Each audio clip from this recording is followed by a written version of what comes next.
নারী সম্পর্কিত বিতর্কের জেরে জামায়াত ইসলামী থেকে বহিষ্কৃত সাতক্ষীরা ৪ আসনের সংসদ সদস্য গাজী নজরুল ইসলামকে ঘিরে নতুন একটি ভিডিও সামাজিক যোগাযোগ মাধ্যমে ছড়িয়ে পড়েছে।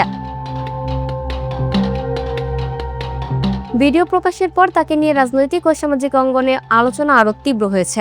ভাইরাল হওয়া সর্বশেষ ভিডিওতে এক নারীকে সঙ্গে নিয়ে তাকে একটি হোটেলে প্রবেশ করতে দেখা গেছে।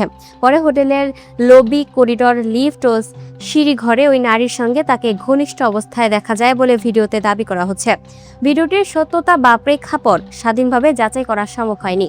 এদিকে গাজী নজরুল ইসলাম ও আরও কয়েকজনের বিরুদ্ধে তার ব্যক্তিগত গাড়ি চালক ওবায়দুর রহমান রাজধানীর পল্লবী থানায় একটি মামলা দায়ের করেছেন।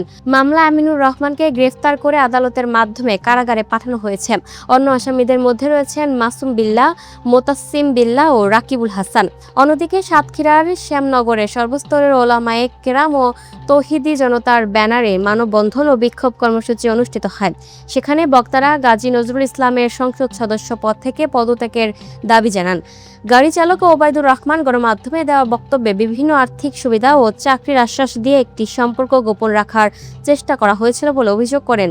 তবে এসব অভিযোগের বিষয়ে আদালতের চূড়ান্ত সিদ্ধান্ত এখনো হয়নি এবং অভিযুক্তদের পক্ষ থেকে এ বিষয়ে বিস্তারিত প্রতিক্রিয়া প্রকাশিত হয়নি।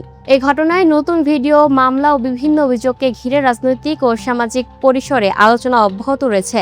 তদন্ত ও বিচারিক প্রক্রিয়ার মাধ্যমে অভিযোগগুলোর সত্যতা নির্ধারিত হবে।